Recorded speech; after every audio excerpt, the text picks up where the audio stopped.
Football on Off the Ball. With Paddy Power's Save Our Game. Donating at least 100,000 to Irish football via England goals this summer. Gamble responsibly. Gamblingcare.ie. Very good morning, welcome along to yet another episode of the Euro 2020 show here on Off the Ball. Shane Hannon with you for the duration of the European Championships across Europe over the next coming weeks. We're live in all of the usual places as well, as we have been for the last couple of weeks, in the OTB SPORTS radio station. That's in the OTB SPORTS app. You can download that for free if you haven't already, in the App Store or indeed the Play Store. We're also live right now as well on video, youtube.com/Off the Ball, on Facebook as well, and on Twitter at Off the Ball. And as we have been every single day, our OTB SPORTS Euro 2020 show is live with Paddy Power's Save Our Game, donating €10,000 to Irish football for every goal England scored at the Euros, and they have a chance, of course, to add to that tally of 2 goals so far in the tournament when they take on the Germans tomorrow night at Wembley, Tuesday at 8 p.m, or 5 p.m. that game is, in fact, at Wembley. So we look forward to that one, and hopefully they can add a few goals, but maybe not win, maybe lose 4-3, 5-4. That'd be great if they could. Over the coming couple of weeks, I'll be joined by plenty of Euros insiders, football journalists, pundits as well, as we preview every single day's matches. Damien Delaney is going to be with us, the former Irish international, on this morning's show very, very shortly. Also a member of Team Off the Ball, a different member of Team Off the Ball every single day. Today it's the boss's turn, Ger Gilroy. Morning, Ger. How are you? Keeping well, Ger, keeping well. We're at the point now in the tournament where it's kind of getting a little bit edgy. Teams are getting a little bit nervous. Are you enjoying it so far? Like, international football gets a bad name, but I think so far so good for this tournament. I'm not going to give international football a bad name ever again. I think that watching the countries who have bought club teams ruin club football to the point where it's really hard to like anything you see, even though the quality of football is amazing and it's seductive. When you see a country who, like Belgium for example, they played 3 centre-backs over 100 years, 101 combined. They have to play those players. Like, I mean, obviously they don't have to, they could have picked different players, but you know what I mean. They're stuck with them, and that's why this is about intrigue and cat and mouse and tactics. The group stages was full of brilliant attacking football.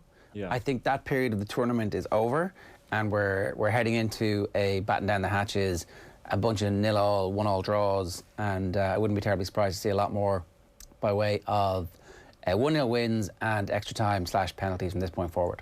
Remind us again, who were your picks for the tournament win? I can't even remember. Dark horses. I mean, sorry, dark horses. Are England a dark horse? I don't think you could possibly say one of the favourites of the tournament were a dark horse. I think Will Callahan said Italy for dark horse, which was disgraceful. Illegal, yeah. Absolutely illegal. That is a shocking indictment of the way that the language has been debased in recent years. The notion that Italy are dark horses for any tournament ever, even if they haven't qualified for the last one. I'm not having that. So I think I might have been on the Turkey bandwagon simply as a result of Owen Sheehan's breathless, "Oh my God, Turkey are absolutely amazing. Wait till you see the 11 they're going to be able to put out." I was like, yeah, that sounds good. Go with that. But I still think England have a very good chance of winning this tournament the way it's panning out. Really? Yeah. Like are you enjoying the build-up to this match tomorrow night? Are you absolutely hating every second of the nostalgia the penalty misses? I mean, I'm amazed that they keep talking about '96. Like it's they lost that game. You know? I mean, the fact that it's a draw and they lose they lost the game. They didn't go through to the final. There was like an outcome, and it's a binary outcome. I am surprised that they've been harking back to that so much, and the obsession with the penalties is also this kind of weird psychological tick that in every single paper there's been a double-page spread since the fixture was announced. Since it became clear that there was a possibility of this fixture, the obsession with the penalties has just got starker and starker. And it's like us and our Rugby World Cup semi-final, this holy grail. Like, England might win a penalty shootout and then collapse. They might even be the Germans in a penalty shootout and then collapse in the next one because they'll have been so high that the come down will be too severe. Like, I think Tommy Martin referred to it as a psychodrama on the Sunday paper review yesterday with Joe, and like, even listening to David Myler on OTB AM with yourself and Owen this morning, driving up, like, talking about Phil Foden being interviewed, and you know, penalties came up into the conversation, and he's like, "Oh geez, I get too nervous watching all those penalty shootouts back." And as David rightly said, you don't want Phil Foden then grabbing a ball against Germany for the 3rd or 4th penalty, walking up to the pitch, knowing what he has said in an interview. So there is an upset. I have a sneaky feeling England will be involved in a penalty shootout at some point in this tournament. I think actually Germany are going to knock them out tomorrow night.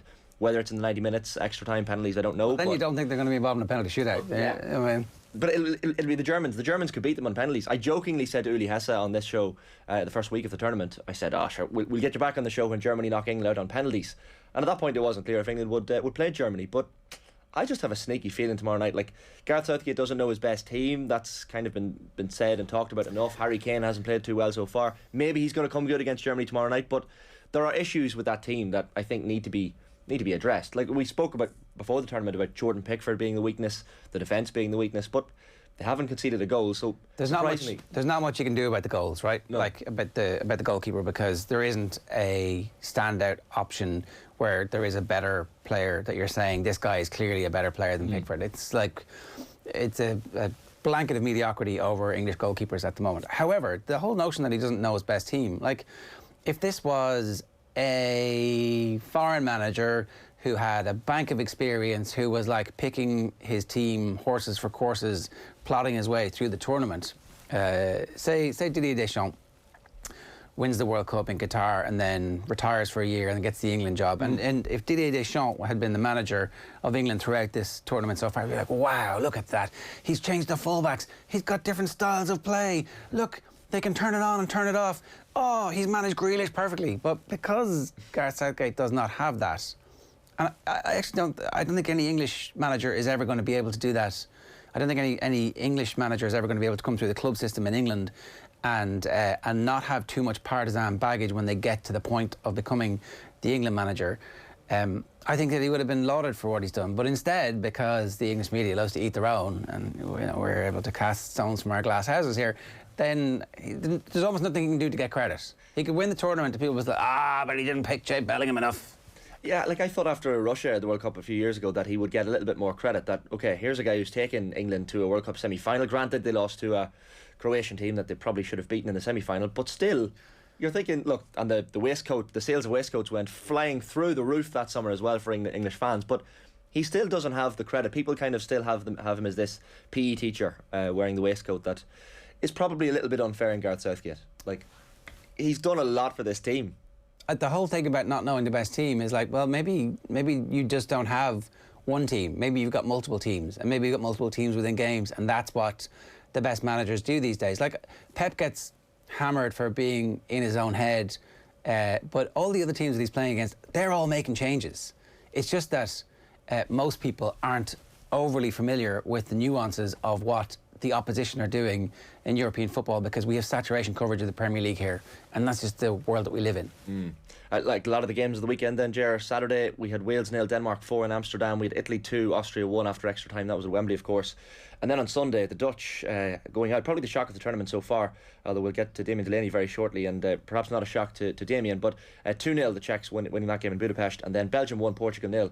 A great game last night in Seville. Probably needed a Portuguese equaliser to really ratchet up the excitement levels a little bit. But who impressed you over the couple of games over the weekend? Well, the Danes' ability to be absolutely torn apart for 20 minutes and then fix it, that's really amazing. When you think about, like, again, that whole point about international football, it's like you don't have this huge array of talent at your disposal. You can't suddenly change things by subbing off half your team with world-class players. Like, you are dealt the hand you're given, except Portugal, obviously, who did do that and still couldn't affect the scoreline.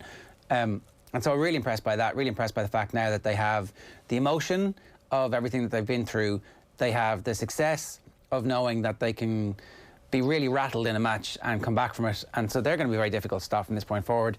I mean, the Czechs have everything you need for a tournament team to go quite far, and one of those two is going to be in the semi-final. So after that, the Italians, I think this is now the end of the free-flowing stuff is done, and this is the bit where they revert to type, and we're like, hey, you were rope-a-doping us the whole time, Roberto Mancini. And so it's getting to the point where all the games are going to be pretty good.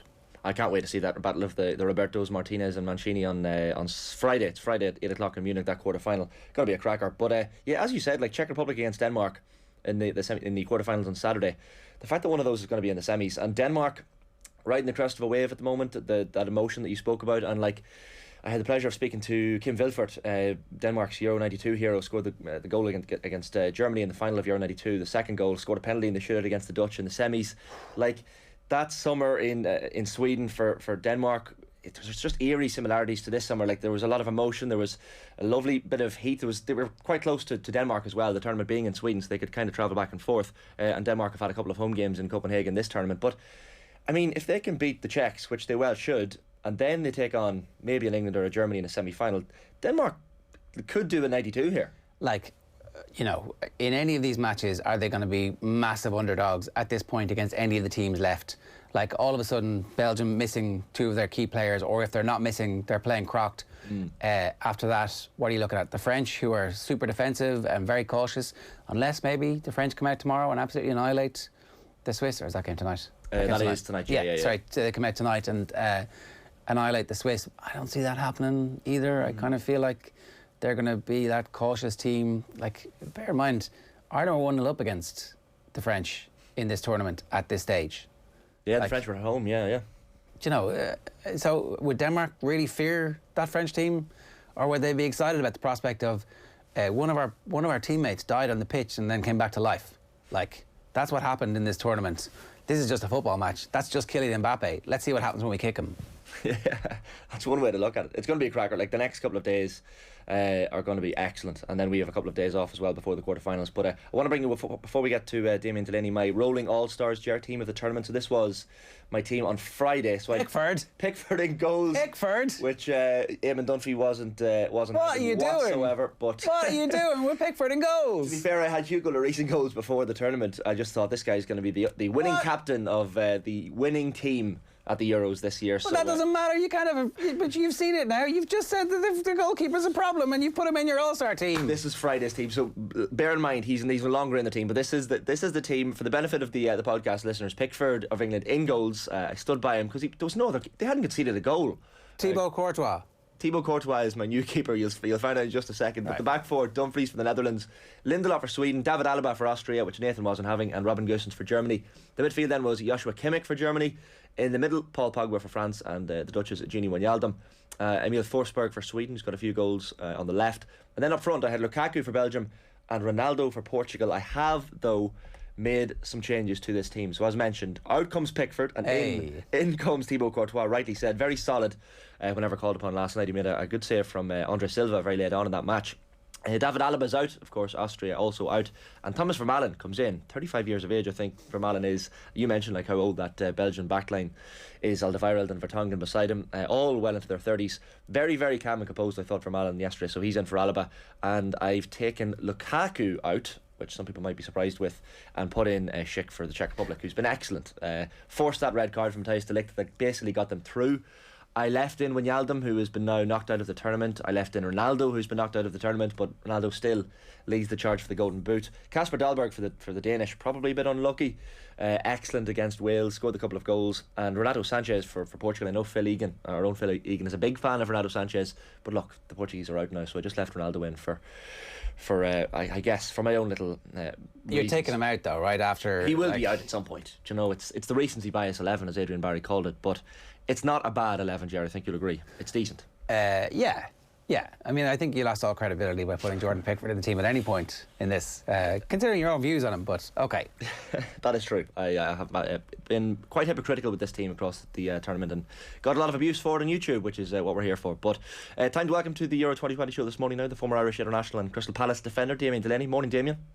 Morning, guys. How are you? Keeping well, Damien, keeping well. We might I guess start with Belgium and Portugal last night, because decent game, decent match, and Belgium, of course, now, as we said, heading into this game with Italy in the quarterfinals, which we can't wait for. But just on Belgium, like this golden generation idea, myself and Ger have been speaking about the age of that Belgian backline, the age of their team generally. I think it's the average age of 30 that played against Portugal last night, but this is their last chance, really, isn't it? If this golden generation don't pick up a trophy, then they will never be remembered. No, I absolutely agree, and I think it's beyond them, this tournament. Just waiting this morning on the injury situations, the two players that they had with Hazard and De Bruyne going off. I pretty much say that Hazard will miss out the way he grabbed his hamstring. That'll be minimum a couple of weeks, you'd have thought. It wasn't something that came on gradually, and it might settle down over a couple of days and he might be ready. So I think he'll be out. De Bruyne didn't look too pretty either. Although with ankles you can strap it up, and if you can get the swelling out of it, he might make it. But your point about the back line ageing, without those two, or without one of those two that I just mentioned, I think this could be the end of the road for Belgium. Italy are just a juggernaut of a team. They're in great form at the minute. They're playing really, really good stuff. They have a togetherness that's very, very hard to build, and Mancini certainly built that, and the way they won the other night was brilliant. So I think that Italy should come through that tie. Like Fernando Santos, the Portuguese manager, was kind of complaining in the media in the build-up even to the game against Belgium, saying this is our 4th game in 12 days. Belgium have had 4 games in 15 days. They've had a little bit more rest. There seems to be a lot of excuses running around in various circles. Aaron Ramsey spoke about it as well, about tiredness. Teams and players getting a little bit tired, and we saw Bruno Fernandes as well in that game, who undoubtedly was tired after the season he's had. But is that a legitimate excuse? I think it is. I absolutely do, and I think the tournament has, I won't say suffered, but it's not been maybe as good as what it could possibly have been if everybody came in fully fit and raring to go and had a proper rest. The condensed nature of the season just gone, the players have been flogged. They've been playing twice a week, pretty much solid since the start of the season, and then there's been a very, very short turnaround straight into camp, which can be mentally fatiguing for players. So this tournament could end up being something like the survival of the fittest, who can hang in there the longest in battle, because there's been some very good games. Last night's game was okay. It wasn't a fantastic game of football.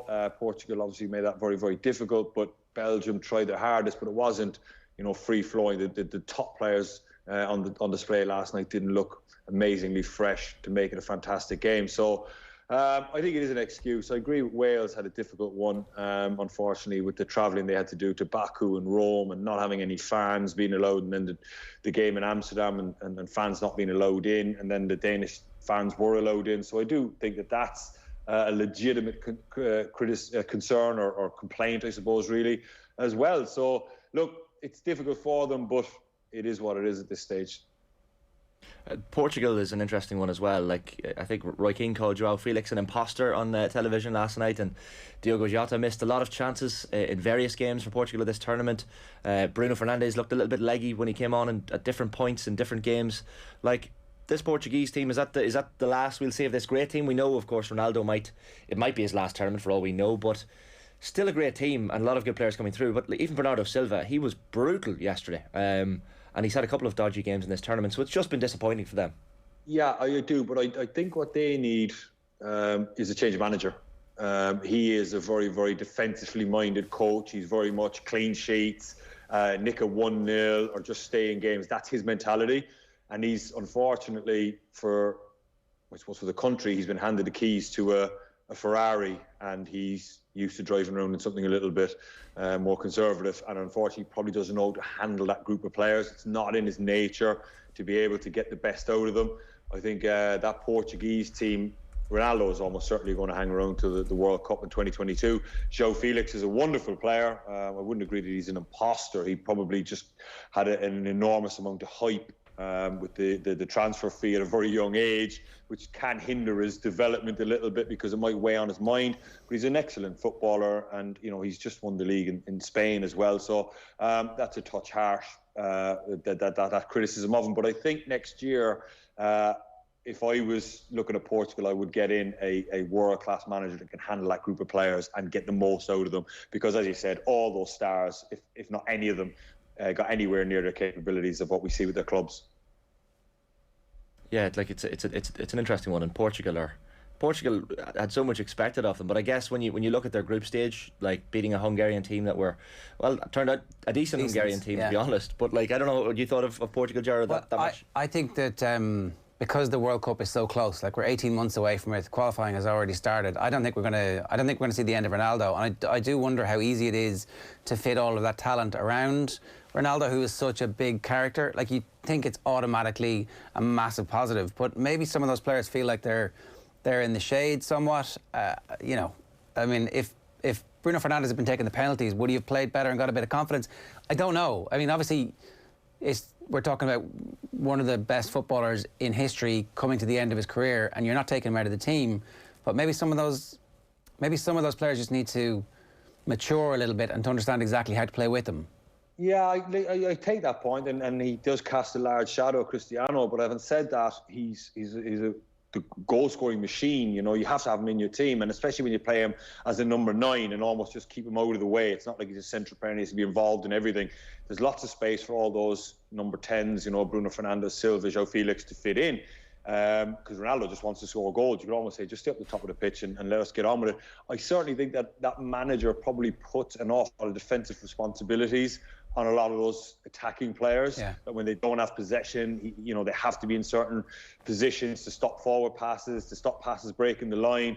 And I think those type of constraints on creative players, they're not fully focused on what they should be doing, which is creating, and they're always worrying about, am I in the right position? It doesn't come natural to them, and those demands aren't kind of put on them at their clubs as much as what he would. So I think it's a managerial issue, but I don't know enough about the Portuguese situation to see will they change their manager for the World Cup. But I certainly think that if they wanted to win the World Cup, the right manager with the right tactical nose to be defensively solid enough, but give those creative players the attacking platform that they crave. Yeah, maybe it is a Portuguese football culture thing. Like, if you think about Mourinho and the football that his teams have played down through the years, it's not a million miles away from the football that we would have seen Portugal play. It's not a million miles away from the football that we still see Benfica play. And maybe they need somebody from outside to come in and say, look at all this attacking talent, let's get them in the team. Yeah, I mean, that manager did say that after the game that they got beat heavily. He said that wasn't a Portuguese performance. That wasn't our way of doing things, which was like conceding goals or high-scoring games. So I agree with your point there. They probably are a little bit more conservative, but when you've developed that much attacking, skillful players, I think it's time to give them the stage they deserve. Definitely. Damien, the Dutch then getting knocked out of the tournament yesterday by Czech Republic, and Patrick Schick, again, excellent for the Czechs up front. But you spoke with us at the very outset of the Euro 2020 show before the tournament even began, and like, you were not optimistic about this Dutch team at all. They probably maybe exceeded your expectations in the group stage, but do you think yesterday's result was them being finally found out? Absolutely. You know, I think the comment I made at the start was it seems to be built on matchsticks, you know. No, they were good in their group, but they didn't blitz their group. You know, there was a couple of games where Ukraine pegged them back to 2-2 and they finally got a winner. So, I mean, they kind of skipped their way through it and dodged a couple of bullets on their way, you know, but you could tell that it wasn't really well. But I suppose results mask a lot of those things. No, I did think they'd get the better of the Czech Republic, because I thought that it would take an England, a Germany, a France to really put them to the sword. But it only took a mediocre side in mediocre in comparison to everybody else. They're obviously a decent side, but it took a mediocre-ish team to find them out. But leading into the tournament, they weren't in a good place. You know, they had a game against Scotland there that wasn't too convincing. A couple of their results coming in were really, really ropey, and you could tell, you know, that team that Ron and Koeman put together was a fantastic team. And unfortunately, it was just handed to the manager, and he just kind of took the wind out of it. And confused a lot of the players with the system that he wanted to play. And like, even the quotes from Frank de Boer after the match, I'm just looking at them here. I'm responsible at the end of the day. I need to take a look in the mirror. I think this group can achieve everything, but now the emotions are raw. We will have a big hangover.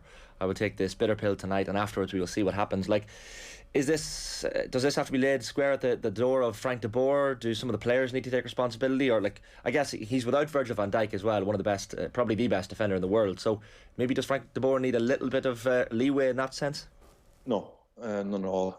He had his chance. He was handed again the keys to a juggernaut that Ron and Koeman had got up and running and built a fantastic team. I remember when Koeman left the Dutch job and went to the Barcelona job.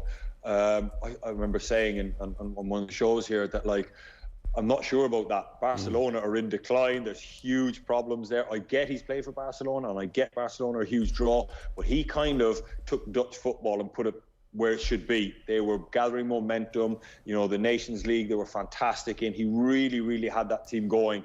And he kind of walked away from it a year out from a major tournament that I genuinely thought they would have had a chance of doing some serious damage, getting to a final and potentially winning it. That's how good they were in the Nations League the year. So he walked out in it, and Frank de Boer came in and decided to tinker with it. with his formation, and he does like this 3-4-3 or 3-5-2 formation, and it's very, very complicated. I've been in training sessions where he's took sessions, and I didn't think it was a fantastic system. For 6 months, he was getting crucified in the Dutch press and by the Dutch public for playing it. Nobody wanted to play it. It didn't look right, didn't feel right.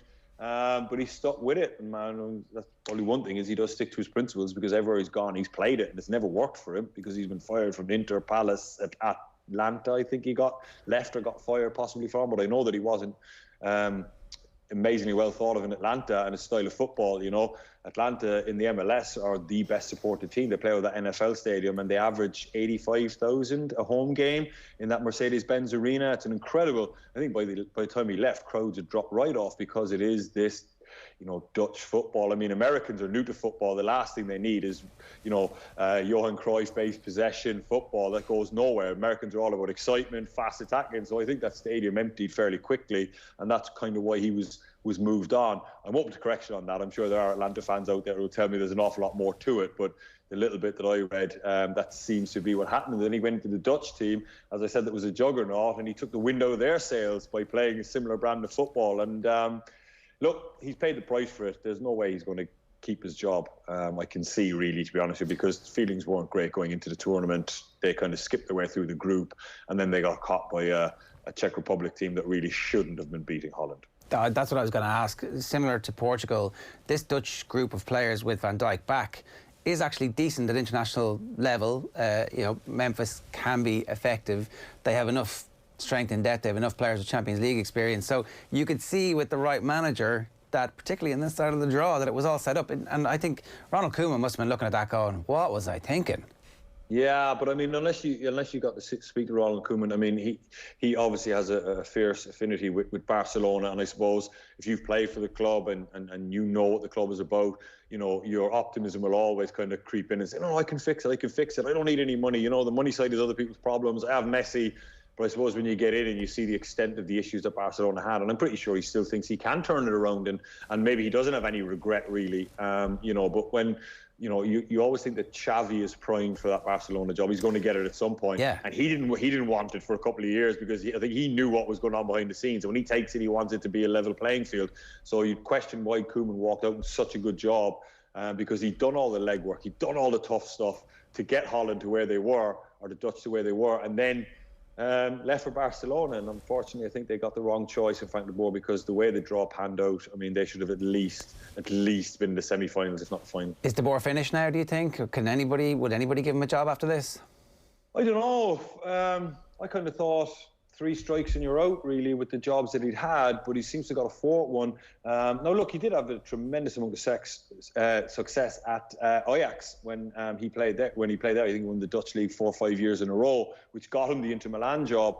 So he obviously was really well thought of in Dutch football. So I'm not sure. I think if he does get another job, he's going to have to go and rebuild himself, and he's obviously going to have to go and have a look at the way he's been going about things, because when you look at his managerial track record, it's not been fantastic. So at some point, he does need to look in the mirror. I'm not sure how many mirrors he has at the minute, because he probably had he should have been having a look in one of them anyway. But you know, surely at some point he has to reevaluate where he's going with his managerial career, and maybe a shift in tact or a bit of. Is he charismatic at all? Like, was there something? No, not at all. Right, but it's a bit mad, isn't it? That he, like, I don't know. Maybe it's on the basis of that amazing ball to Dennis Bergkamp that. Yeah. Like he was... I mean, I can see why he done well at Ajax, because Ajax have all academy players who are all coming up with a certain mentality, and obviously him being the legend that he was, a lot of them would listen to him. But when you're working with young guys, you know, young players who will do anything to play for Ajax, you know, his team was extremely young that he put together at Ajax, and they would always listen to him, and you have youthful exuberance. But I suppose when you go and manage experienced professionals at Inter Milan or in the Premier League or international footballers with Champions League experience, and if the manager's saying things, and footballers aren't stupid, you know, if a manager's saying something and players are going, I'm not sure about that, they'll quickly lose focus, or they'll have a little drop off because they're thinking, is he sure? And then if players do what's asked of them and you start losing games, then it only reinforces to the player that, like, I was right. You you're not really sure what you're saying here, or what you're saying isn't making me look good, and players then can get very, very confused quickly if they don't buy into the manager. And I think Koeman was a strong guy who had clear ideas, and players bought into it. But with Frank, it's not like that. Did they just not show the Czechs enough respect, Damien, in this game? Because that's what Dion Dublin was saying on TV afterwards, that he said that it was just so obvious that they had no respect for this Czech team. They didn't set up in the way that they should have. And look, the Czechs now go on. But you can't, no, I don't agree with that at all, because if you look at the results coming into the tournament, they've been this way. They've been losing games of football. They've been losing to teams that are ranked lower than them. So it's not that they're showing them respect. If they came into the team an absolute juggernaut like Italy, and they were wiping the floor with everyone, and then they lose to the Czech Republic, then you could say possibly that they got a bit too confident. But they were ropey coming into the tournament. They were ropey-ish in the group. And I said to you, as soon as they come up against a team with some serious know-how, they're going to get found out. I just didn't realise that it would be the Czech Republic. They got found out a little bit sooner than I thought. Like, it's the Czechs' first time in a knockout stage of tournament since Euro 2004, when they were excellent. And on that occasion, they beat Denmark 3-0 in the quarterfinals as well. So it's the Czechs against the Danish team that you backed quite heavily. You said they were your dark horses. Like, can this Danish team, and myself and Ger were speaking about it before you came on, like, can this Danish team go on and repeat a Euro 92 and win this tournament, get to a final, or where do you think this journey ends for them? I still think they can get to the final. You know, I hope England beat Germany on tomorrow night, only to be beaten by the Danish in the semi-final. That's kind of how I would like to see that it go. You know, beat Germany, get expectation levels through the roof in the UK. Everybody's buzzing. Football's coming home, only to fall down to Denmark in the semi-final. That would be my ideal scenario, because I think if they go against Germany, it'll just be the usual. Typical England, but I think we need to get hopes up first so they can be dashed in the semi-final. That's cruel. That's psychopathic there, Damien. That's but I understand. I totally understand. Eamon Dunphy was saying something similar. He said he wanted them to lose to Germany. He says this needs to stop right here, right now. So it's interesting you take that point of view. But this Danish team, like, the fact that they've bounced back from the Christian Eriksen incident and recovered to this point, and like the 4-0 win was probably something nobody really saw coming. A lot of people fancied them to maybe beat Wales, but not in the fashion that they did. No, it's great for them, you know. And once they kind of put the Christian Eriksen situation to bed, or processed it and moved on, it seems to have galvanised them, united them, because when you're through such a traumatic experience as what they were through, you come out the other side of it and you're in a better place. You're in a great place, because now it almost becomes, let's do this for Christian, and it would be great. And, you know, they beat Wales, don't get me wrong. I mean, Wales are a decent side, but it wasn't really a shock. Maybe the 4-0 was, but, you know, it was still a decent win for them. And I think they're very, very capable of beating the Czech team. I think they will beat the Czech team. I think that they're an experienced outfit. They have players that are playing, you know, around Europe in decent leagues at a good level. They've been together a while. They're defensively solid. They have a good goalkeeper. They have just a good togetherness about them. And I think the Czech team are more than beatable for this Danish team. And then once you get to a semi-final, you know, it's a one-off game. They might stifle England or Germany or whichever one of them comes through, and they could get to a final. I hope they do, because I did, you know, obviously didn't foresee the Christian Eriksen situation, but I thought that they might come out of the group second or third anyway, and then they'd be on the right side of the draw. That's why I tipped them as my dark horses at the start. So I think they're capable, absolutely, of getting to semi-final and potentially a touch further. The Welsh team then, like, there was some great quotes from Chris Gunter. I don't know if you saw these quotes. Speaking afterwards, of course, Wales' most capped men's player, Chris Gunter, and he was quite angry. He says, written off before a bag of air was kicked 3,000 miles from home. Every nation had fans wherever they went, apart from the 350 who broke government rules and bank accounts to be there. You and us deserved more from this joke setup of a tournament, but who said life was fair? So basically, Wales were told by the Dutch government for this game that their supporters were banned from entering Holland, and of the 15,000 in Amsterdam for that match at the weekend, really 95% looking around the stadium were Danish fans as a result of those restrictions. So what did you make of those, a joke of a tournament? Like, I guess he's talking about the fact that there's so many host cities and players being ferried around and having to travel, and Wales did have to travel quite a bit, but unfair, harsh, accurate comments from Chris Gunter? Extremely accurate, and I agree with him. You know, they should have been, you know, they obviously got the short straw. Maybe somebody had to get it, and they just gave it to the Welsh. But I think with the the stadium they have there in Cardiff, or even in England, or even Scotland, or somewhere in the vicinity, really. You know, they should have had some games. And if they couldn't get them there, then they should have at least been in France at some point, because to send them to Baku, it's a long way. You know, there's time zone changes, there's a lot of travelling involved there, then back to Rome.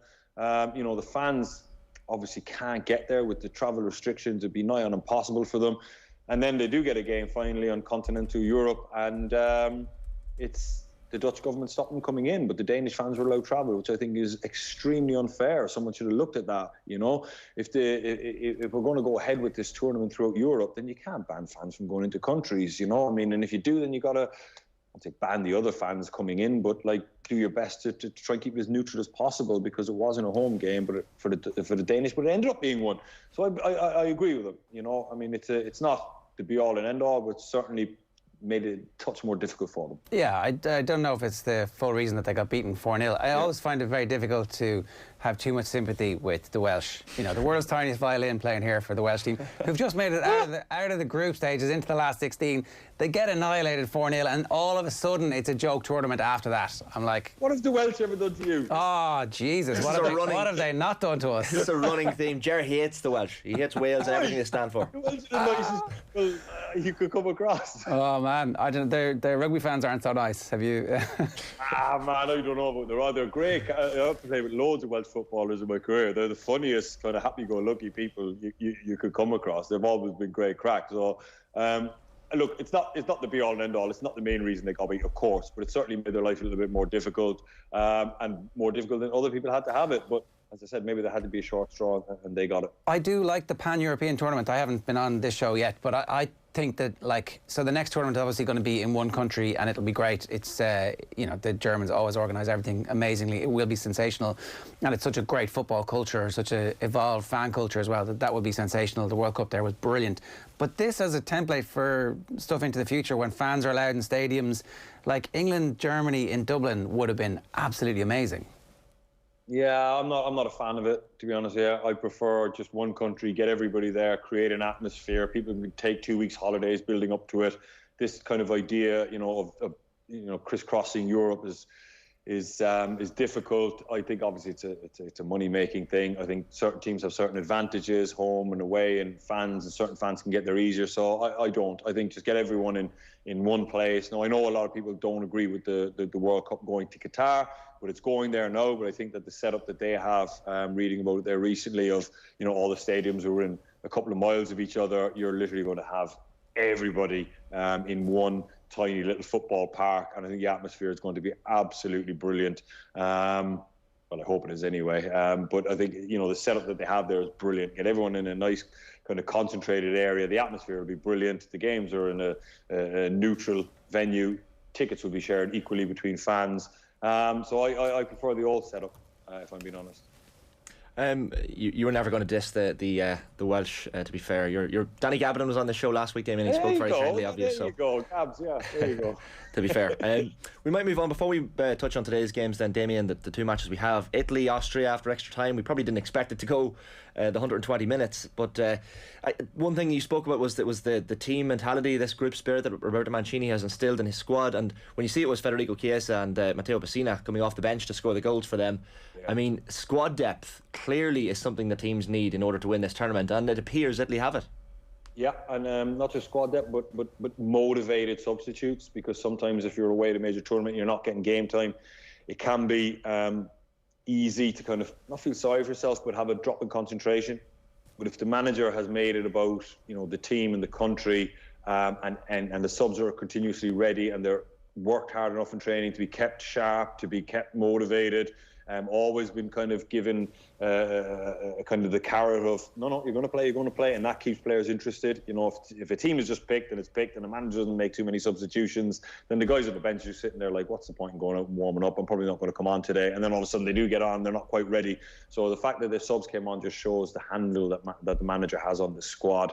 And I do think that it was a difficult night for them, but like all good teams, they found a way. It went extra time, but they found a way. They kept going. They knew that they would get the winner and go through the round. So I know Austria aren't, you know, big hitters of Europe, but I thought they were fantastic. Italy in getting through the tie. and like it was the first goal Italy conceded, I think, in 12 matches, and their defence clearly is something that's been fairly strong for them. I know Chiellini's out injured now as well, but like really, Romelu Lukaku coming up against that Italian defence next. Like, how do you see that game faring and kind of playing out? I think Italy will come through it, just for the fact that I think that they have enough firepower to trouble that Belgian backline, and on top of that, I think the Italians, Chiellini or no Chiellini, they have enough hard-nosed players and kind of hard-working players that will love that battle with. You think Bonucci won't love that battle with Romelu Lukaku? Of course he will. It's right up his street. It's what he wants. I think Bonucci at his age just wants somebody up against him that he can have a nice tussle with. But he doesn't want someone going short, getting turned and running at him. And obviously, if Hazard is out and potentially De Bruyne as well, that takes away that threat. So I think the Italians will defend Romelu Lukaku with strength in numbers. They'll get bodies around the player that's defending him. So if he does have a mistake, there's someone to step in. And on the flip side, then I think the Italian midfield is fantastic with Locatelli as well on the bench to come on. Verratti, Barella, Jorginho. I think that's a fantastic midfield, and I think they will get at the Belgian backline, and Italy will come through that one. There's been a lot of games with loads of goals up to the beginning of the knockout stages, obviously the Denmark game notwithstanding. There's very strong likelihood that most of the games are going to be extremely tight as teams get very cautious from this point forward. Even the really good teams like France are a particularly cautious side. So maybe we shouldn't be expecting too many classics from here on out? That depends on I think on how the games go. I think last night when Belgium scored, I was expecting more from Portugal. I thought, okay, they got to come out and make a game of it. And it never really caught fire, did it? They almost went out with a whimper. That's a bit harsh, but they just kind of like stayed in the game, kept it at 1-0, always thinking, no, Cristiano will get one. And it never really happened. So, as long as the games remain 0-0, they could remain cagey because nobody really wants to blink first and have a go at it. But I think if we get an early goal, if Italy went 1-0 down again against Belgium, I think you would see a pretty rip-roaring game. So I think it just depends really how the games pan out, how managers approach them. Obviously, the approach from the start potentially could be a touch more cautious. But, hey, look, there's potential there for great games. It looks a great matchup, so I hope they do pan out that way. Might move on then to the two games today, Damien, and Croatia-Spain is up first at 5 o'clock in Copenhagen, that match. Like a lot of people talking nicely about Spain now after the 5-0 win over Slovakia. They looked a bit more solid, a few different goal scorers as well, which will help their confidence. But Croatia, at the end of the day, they mightn't have been that impressive in the tournament so far, but they're still the World Cup runners-up. How do you see this game playing out? Like, Spain haven't made the last 8 in their last 3 major tournaments, so that's a hurdle they have to get over. I fancy the Croatians. I really do. I think Spain. That's that thumping win that they had over Slovakia. Won't tell you a whole pile really, because the Slovakians, once they stood off Spain, but they let them have their way. They just gave them exactly what they wanted. It was time and space. They let them find their rhythm very, very quickly. And if you allow the Spanish to do that, they can punish it. But Morata up front, hit and miss. A couple of young players. They're not an amazing side of Spanish, but I do think the Croatians are extremely streetwise. They got a lot of experience, a lot of mentally tough players, and I think that they will just set a tempo in that game that will disrupt the Spanish, knock them out of their rhythm or not let them get in their rhythm. And then I think they have a few punches of their own to be thrown. So I fancy the Croatians, I really do. Interesting. Yeah, that should be a decent game. 5 o'clock in Copenhagen for that one. And then later on this evening, Damien, France against Switzerland, 8 p.m. in Bucharest. Like Didier Deschamps talking in the build-up, saying we can't underestimate Switzerland, and like they were fairly decent in the group stages. Xherdan Shaqiri did a bit of damage in a couple of games for them. And there's talk that France are going to go with a new formation for this one, a 3-5-2. That the French media seem to be suggesting Pavard and Rabiot could be used as wing backs for this. Like, is it, I guess, dangerous for a team to change formation in the middle of a tournament, or is that just accepted? I don't know. I mean, if they've done it before, I don't recall the French having played something like that before. I don't think Deschamps was a 3 at the back man. Again, I mean, where are the French media getting that from? I'm not sure if that's true or not. It might be. I look forward to seeing if that's true or not. But if they've not done it before, then knockout football isn't the place to be trying new things, because if it goes wrong, and Switzerland get the nose in front or get a bit of momentum, it can be hard to peg them back, even if you do switch back to your old formation.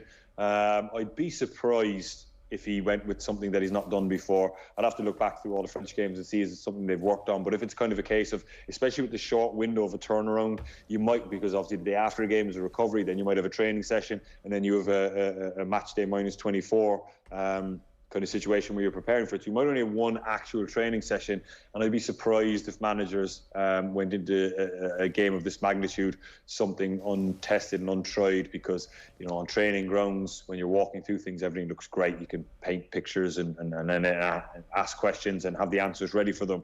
But if Switzerland managed to ask some questions that you're not quite ready for, panic can ensue very, very quickly.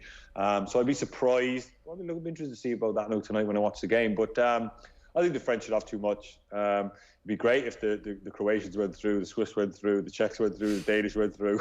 It was set up for a fantastic tournament then, but I can't see it. I think the French have enough about them to get over the line here tonight. Yeah, like they're in decent nick, and like when you see the likes of Kylian Mbappe hasn't really come alive in the tournament as of yet, and like I was listening to Philippe Auclair last week talking to Jaron Owen on OTB AM, and you know, I guess Mbappe is the interesting figure, that someone that is just so crucial to this French team, but he hasn't lit the tournament alive yet. Jerome Rotem was talking about him, saying his ego is out of control. He has been rubbish since the start of the year. This is like, you know, one of the French media, so there's a lot of pressure on him.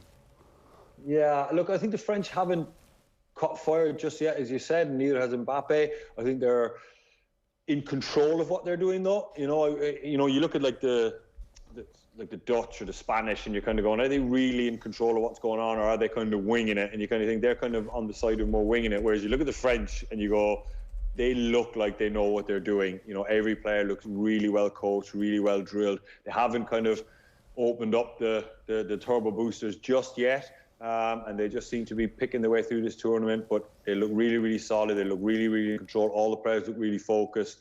They never really look in too much trouble. So I think that maybe tonight is the night where they do cut loose and really throw their marker down in this tournament, hopefully. But I think they'll come through tonight either which way, and there will be bigger tests for the French ahead. Most likely Italy, I'd have thought. So hopefully the winner will come from one of those two. Very finally, Damien, your scoreline prediction for England-Germany tomorrow night. It's the last time we'll be speaking to you in advance of that game. Like, who's going to be the fall guy? Is Gareth Southgate going to be the one who eventually gets the blame when they get knocked out? Who's going to be in tears after a penalty shootout? Is it someone young like Phil Foden, or is it someone experienced like Harry Kane who's going to be the fall guy in English media after all of this inevitably comes to a terrible end? Yeah, I will. But as I said at the start, I hope it comes to an end against Denmark in the semi-finals. I think they'll come through tomorrow night okay.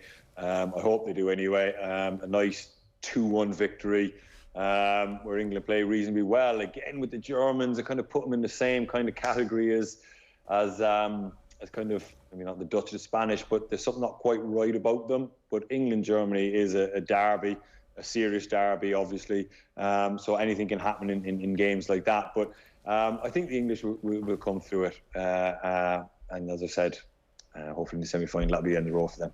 Damien, great stuff as always this morning. Thanks a million. Thanks, lads. Lovely stuff, Damien Delaney there, former Irish international. We'll of course check in with Damien again every Monday between now and the end of the tournament. So plenty to get into over the next couple of weeks with him. We'll get your predictions for today's games, Ger, in just a moment. Reminder: this is the Euro 2020 show on Off the Ball. We're live in association with Paddy Power's Save Our Game, donating €10,000 to Irish football for every goal England scored at the Euros. 2 goals from Raheem Sterling, of course, so far. Has €20,000 in the kitty. Plenty of opportunities to add to that, I guess, tomorrow night against the Germans in Wembley. And there are, of course, markets for today's 2 games as well. Paddy Power Markets will bring you just some of those now. Have a look. Now the Euros continue this Monday. We have 2 cracking games coming your way. 5 o'clock out in Copenhagen sees Croatia taking on Spain, and then 8 o'clock in Bucharest sees France taking on Switzerland. Now our football trader Emmett has joined us to preview this one. Emmett, I believe you've got a nice anytime goal scorer double for us from Monday. Yeah, I think first up, I like Ferran Torres to score anytime for Spain against Croatia. There are some doubts over whether he might play, but if he does start, I think he's certainly best chance of a goal. We saw that when he scored almost immediately after coming off the bench against Slovakia. I kind of wanted to tip Spain to win the match, but I just think their price is shortened up too much. But I do think they will win, and Croatia look to me an ageing team that are past the best, and we're a little bit fortunate to beat Scotland at Hampden Park. The second selection I like, and I'm more confident in, would be Karim Benzema to score any time. I think we saw Benzema really hit a stride for France against Portugal, and now we know for certain he's going to be France's regular penalty taker. That's a big edge. I think France are a little short here, and the market is going to price them a reputation. I think we haven't seen their best form throughout the tournament, but I suspect they'll just do enough to beat a decent but nothing more than that Switzerland team. So Karim Benzema to score any time and Ferran Torres to score any time in a double are my two selections. Okay, so there you have it from Emmett for the two big games on Monday. First up, Croatia against Spain, 5 o'clock in Copenhagen. And then we have France against Switzerland, 8 o'clock out in Bucharest. And Emmett's anytime goal scorer double for those two games. Ferran Torres in the first game for Spain. And in the second game, that man again, Karim Benzema. That is the goal scorer double for Monday in the Euros from Emmett. Yeah, can't wait for these two games now. Today, Croatia against not Croatia against Spain. It is Croatia against Spain. That's 5 o'clock in Copenhagen. France, Switzerland at 8 p.m. in Bucharest. This is my favourite part of every single show, Ger, where I get to show up the predictions table for every single day. So it's myself, yourself and Nathan have been predicting games since the start of the tournament. And I'm liking my lead now of 4 points. 18 points yourself on 14 and Nathan on 13. If I'd known that everybody was picking those, I would have changed it, because we're getting down to the bit where there aren't enough games for us left to catch you. Boring. Yeah, we've all three of us gone boring. That Sweden game, that screwed us. That was the one, the 94th minute winner for Sweden, which was great for me because I had Sweden. 2 point swing. Yeah, that ruined everything. That literally would have brought us back level. Nearly. Maths aren't good there. I think the France-Switzerland game is actually going to be a draw. I mean, obviously that wasn't an option. It was who's gone through to the next round. I think that one's going to be a draw. I think it's going to go to penalties. I think France will go through on penalties. I could see it being 0-0. If you were betting on that game, I would definitely be a seller of total goals. Under 1.5 goals, I'd be a buyer of that. And I think the other game's actually going to be one of the best games of the competition so far, because the technical quality of Spain against Croatia, as Owen referred to it this morning, midfield porn. So Modric knows all about these Spanish fellas as well. So coming up against some familiar teammates there, I guess, as well, which is an interesting. Old enough to be Pedri's dad as well. Jesus, yeah, that's a fair point. It's a fair point. Like you said to me off air last week that it was quite a defeatist attitude. I thought that you only want to beat Nathan. You've basically given up on catching. Well, I wasn't going to give you any kudos or hope there. It's like fair. That's how this works. See, Nathan's the football man, so he has a lot of pressure on his shoulders now to kind of catch up and close that gap. What's your Ger? What's your prediction for tomorrow night? Like, it sounds like you're expecting England to get through it. And I think England could go very, very, very, very far in this tournament. I actually think it depends. If Grealish starts, I have every confidence that they're going to win that game. But if he doesn't, I just think that he's being too conservative. Yeah, future Manchester City footballer Jack Grealish, no doubt. I know as an Aston Villa fan you don't want to hear that, but I don't think it's going to happen. You don't think it's going to happen? No. Did you see the clip doing the rounds very quickly? I don't know if you saw this clip, but he was being interviewed by somebody and he was talking about Gavi Agbonlahor, and he was so happy that he was speaking with Gavi Agbonlahor. It was like he was bragging to his mates. Just a smile on his face that he'd spoken to him that day. It was like, I spoke to him today, and his face lit up. Like, I mean, he's going to make as much money at Villa as he will do at City, probably. Like, the magnitude of difference won't be that big because Villa have their own billionaire owners, obviously not quite the same. He won't win as many trophies, clearly, but I'm not sure that matters to Jack Grealish. He's dancing to his own tune. Yeah, there's a lot to be said for supporting the club as well. Like, you've got it in your heart. You might, like, money talks, but as you said, if he's getting the same amount of money and if he's not really... If Gareth Southgate would just put him in the England team, it wouldn't matter. True, but then trophies as well, Ger. He wants to win a Champions League, he wants to win a Premier League. Like, he's not going to do either at Aston Villa, unfortunately. Well, like, the transformation of Leicester's fortunes over the last decade or so shows that it is possible to buy well and consistently be a top 4 team. Fair. No, top 5 team. I'd love to see Jack Grealish on the pitch from the start again against the Germans tomorrow night. I think he could do some damage. But listen, Ger, great stuff as always this morning. Thanks a million. Cheers. Ger Gilroy there. If you missed any of today's Euro 2020 show, as always, the podcast will be up very shortly on the OTB Sports app. You can download that, as I said, for free in the App Store or the Play Store, otbsports.com as well. You can also watch back the full episode, youtube.com/offtheball. Plenty of clips and highlights and best bits on our Twitter and Instagram as well, at Off The Ball. Myself on Twitter, at ShaneHannon01. I'll be back tomorrow, Tuesday morning from 11 a.m. It's England versus Germany Day in the company of Karen Duggan and Will O'Callaghan. So same time, same place tomorrow morning. Enjoy the football today and speak to you soon. Have a good one. Football on Off the Ball. With Paddy Power's Save Our Game. England's goals total 20k so far for Irish football. Gamble responsibly. Gamblingcare.ie.